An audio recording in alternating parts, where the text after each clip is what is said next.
Good morning, adventurers. How's everybody feeling today? I hope y'all been enjoying your journey with Odysseus, that crafty, quick-witted hero who just can't seem to find his way home.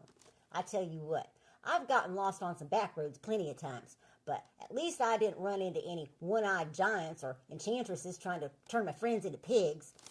This is the kind of vessel that Odysseus and his men would have sailed on their journey home from Troy. Not exactly a Carnival cruise ship, is it? Just imagine being stuck on something like this for 10 years with a bunch of salty sailors. Today we're heading to ancient Greece, the cradle of Western civilization and home to some of the most enduring literary works in human history. We are moving from the concise poetry of the Tang Dynasty China to the expansive, action-packed world of Greek epic.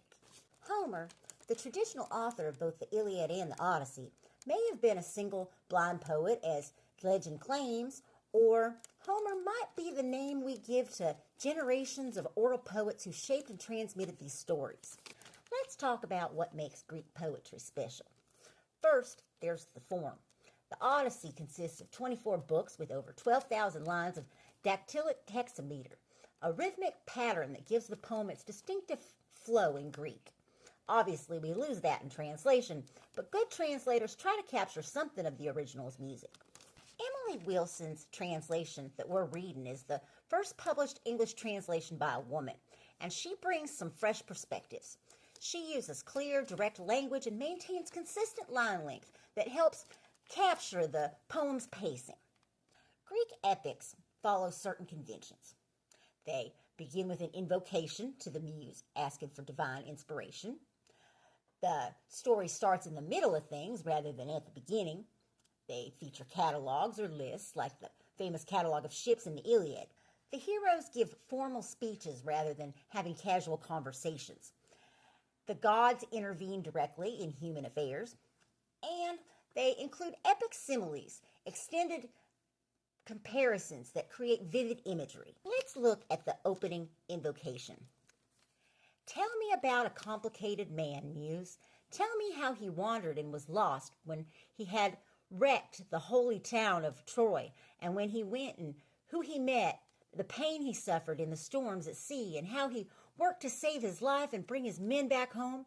He failed to keep them safe. Poor fools, they ate the sun god's cattle, and the god kept them from home. Now, goddess, child of Zeus, tell the old story for our modern times. Find the beginning. Don't y'all love how direct that is? Tell me about a complicated man. Right away we know that this isn't a simple hero story. Odysseus is polytropos in Greek, many-turning, versatile, complicated. He's crafty, resourceful, sometimes deceptive, not your straightforward muscle man hero like Achilles in the Iliad. And notice how the poem starts with the end of the Trojan War and Odysseus trying to bring his men home. But he fails.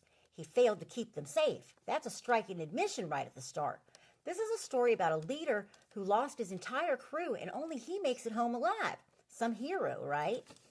The Odyssey has a complex structure with three main strands that eventually converge. One, Telemachus' journey to find news of his father in books 1 through 4. 2, Odysseus' adventures and journey home, books 5 through 12. And 3, Odysseus' return to Ithaca and revenge against the suitors in book 13 through 24. Today we'll focus on the first two strands, which comprise the first half of the epic. The first 4 books are sometimes called the Telemachi because they focus on Odysseus' son, Telemachus. When the poem begins, it's been 20 years since Odysseus left for Troy. Telemachus was just a baby then.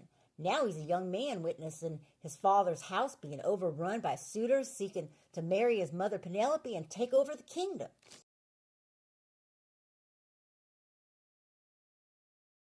Sorry about that, y'all. I'm back now, though. Now, we were talking about the suitors who were trying to get Penelope to marry. Well, these suitors' behavior violates Xenia, the sacred code of hospitality. We'll talk about that crucial theme in a moment. The goddess Athena, disguised as Odysseus' old friend Mentis, visits Telemachus and encourages him to stand up to the suitors and go searching for news of his father. This divine intervention spurs Telemachus' coming-of-age journey. Let's talk about Xenia, hospitality, which is one of the most important themes in the Odyssey. In a dangerous world without hotels or restaurants, travelers depended on the hospitality of strangers. Greeks considered it a social duty protected by Zeus himself to welcome travelers, feed them, and offer them a place to rest before even asking their names. Think of it like Southern hospitality on steroids, y'all. In ancient Greece, how you treated a stranger at your door was a measure of your civilization and humanity. Throughout the Odyssey, we see examples of both good and bad hospitality and the consequences that follow. When Telemachus visits King Nestor in Pylos, look at the welcome he receives. As soon as daylight came, rose-fingered Dawn, Nestor's son Persistratus, got up and dressed, then came outside. Lord Nestor, Geranius horseman, also came, but he sat down on the polished stones that stood before his high doors, gleaming bright with oil. When he saw them, he at once invited them to join him. They don't even know who Telemachus is yet, but they immediately welcome him, feed him, and only then ask about his identity and purpose. That's proper Xenia in action. The most extreme violation of Xenia comes later when the Cyclops, Polyphemus, who eats his guests instead of feeding them, talk about a hospitality fail. And what happened to him? He gets stabbed in the eye with a pole. This epic shows again and again that violating Xenia brings divine punishment. In Book 5, we finally meet our hero Odysseus. He's been stuck for 7 years on the island of the nymph Calypso, who loves him and wants to make him immortal. But he yearns for his home and wife. Unlike Gilgamesh, who sought immortality, Odysseus rejects it in favor of returning to his mortal life and family. After leaving Calypso's island, Odysseus builds a raft but is shipwrecked by Poseidon, who hates him for blinding his son, the Cyclops. He washes up on the land of the Phoenicians, where he receives exemplary hospitality from King Alcinous and Queen Arete. At their court, Odysseus reveals his identity and narrates his adventures since leaving Troy. Books 9 through 12 are this flashback where we hear about the land of the lotus eaters, whose fruit makes men forget their homes, the Cyclops Polyphemus, whom he blinds to escape, the witch Circe, who turns his men into pigs, the journey to the underworld, where Odysseus speaks with the dead, the sirens, whose song lures sailors to their doom, the monster Scylla and Charybdis, and the cattle of the sun god, which his men slaughter. Let's explore some major themes in these books. First, there's identity and disguise. Odysseus is constantly changing identities, sometimes concealing his name, as with the Cyclops, sometimes revealing it. Athena appears in various disguises. This theme of appearance versus reality runs throughout the epic. Then there's the homecoming. The Greek word nostos means homecoming, and it's the root of our word nostalgia. Odysseus' burning desire to return home drives the entire epic. Home isn't just a physical place, but represents his identity, family, and proper place in the social order. Then there's temptation and loyalty. Odysseus faces numerous temptations that could prevent his homecoming. Immortality with Calypso, pleasure with Circe, the oblivion of the lotus. His loyalty to home helps him resist, though he's not always successful. I think Penelope deserves a little recognition in all this. I mean, it's been 20 years, and she doesn't know where her husband's at, whether he's alive or dead, and she has every man in town trying to get her hand in marriage. And she wards them all off and saves herself for her husband. That would be a hard thing to do. Then, of course, we have the cunning intelligence of Odysseus. That's his defining quality. It's his metis, cunning, intelligence, or craftiness. He's the man of twists and turns, using his wits rather than just strength. This makes him a different kind of hero than Achilles, who relied primarily on physical prowess. One of the most powerful episodes is his journey to the underworld in Book 11, where he meets the shades of the dead, including his mother, who died of grief waiting for him, the prophet Tiresias, and his former comrades from Troy.